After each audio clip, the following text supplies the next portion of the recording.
Laurent Wauquiez, président du Conseil régional d'Auvergne-Rhône-Alpes, coupera toute subvention à la ville de Grenoble si le port du burkini est autorisé dans les piscines. Et oui, sans le nommer, Éric Piolle a relancé le débat sur le sujet vendredi dernier. Dans une lettre adressée au président de la République, le maire explique sa volonté de veiller à ce qu'aucun règlement intérieur d'aucun équipement public ne constitue une injonction ou une discrimination dans sa ville. Pour certaines femmes musulmanes, l'autorisation du burkini pourrait leur permettre d'accéder plus facilement à la piscine. Reportage sur place, Vincent Chevalier, Mao Bécard-Granier. Étudiante musulmane de 20 ans, Alix le reconnaît, si le burkini était autorisé dans les piscines municipales, les femmes de sa communauté seraient plus nombreuses à s'y rendre. C'est vrai qu'elles voudraient, par exemple, accompagner leurs copines ou leurs enfants.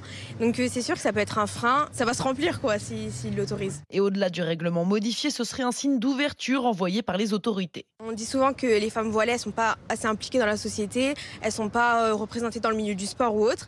Mais justement, on leur interdit l'accès indirectement en leur empêchant de porter le voile ou le burkini ou autre. Mais au sein de la mairie, la réouverture de ce débat crée de l'animosité. Pas question pour l'opposition d'autoriser le burkini. Il s'agirait d'un retour en arrière, explique Delphine Bons, élue du Modem. On a des femmes qui revendiquent une tenue au motif religieux, alors qu'en fait, ce n'est qu'un instrument du patriarcat. Les Grenoblois ne veulent pas être cette ville qui aura autorisé le burkini. Ça met un coup de canif dans la laïcité à la française. Les élus d'opposition demandent d'ailleurs la tenue d'un référendum sur le sujet.